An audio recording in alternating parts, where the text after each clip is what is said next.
I'm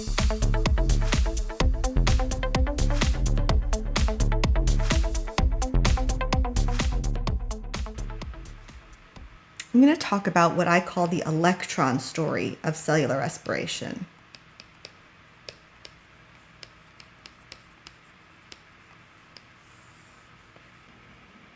Okay, so first we start with NADH and FADH2. Remember, these are our electron-carrying molecules. So that electrons come from food initially.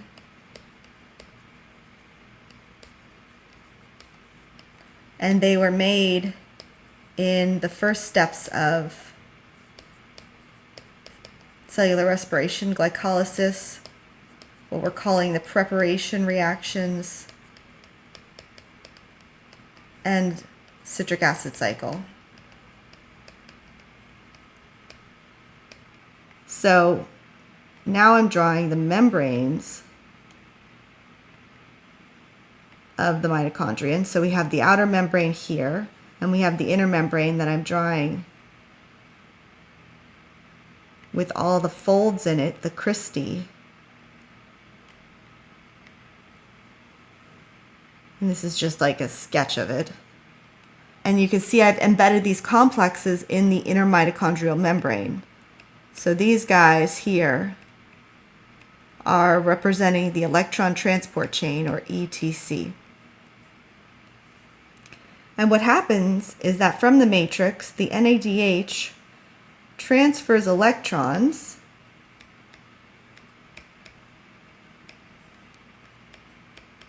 to the electron transport chain. And they move from complex to complex.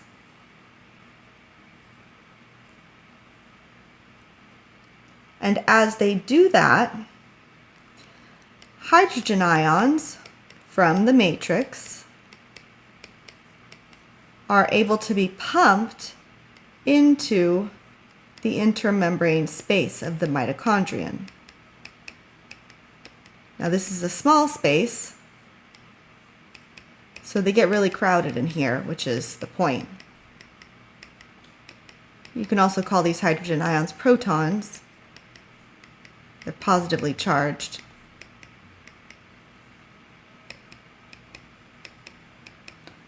Okay. And there are many, many electron transport chains, all embedded in the inner mitochondrial membrane. FADH2 does a similar thing. It just drops off electrons one complex further down. And then they fall down the electron transport chain. At the end of the chain, we need for the electrons to be taken away, because each complex only has enough room for 2 electrons at a time. So if we don't take them away, then the electrons can't transfer anymore, and it would all get backed up, and we wouldn't be able to do cellular respiration. So who do we have coming in to take the electrons away? We have oxygen. So that's an input into this process. So let's mark that with our teal color, like we've been doing in the other lectures.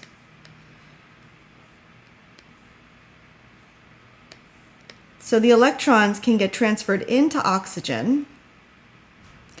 Oxygen also picks up 2 hydrogens.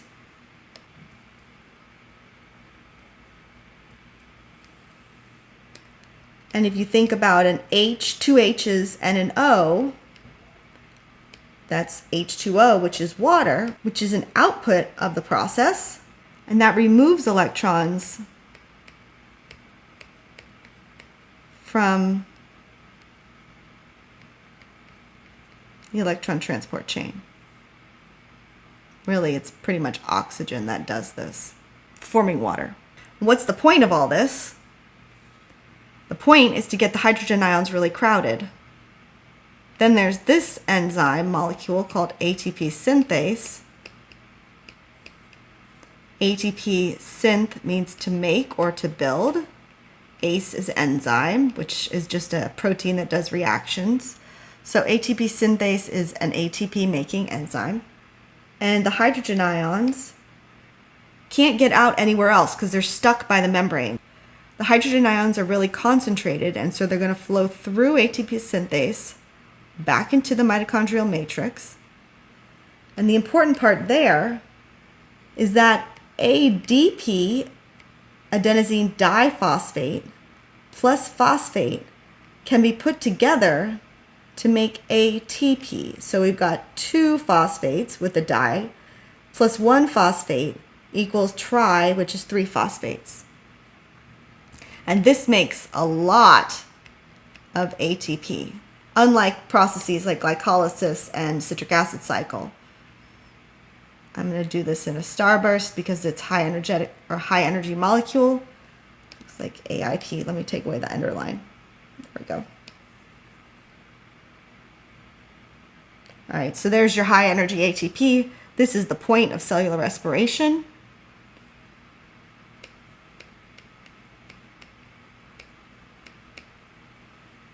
Making a lot of ATP. And so the electron transport chain allows that to occur.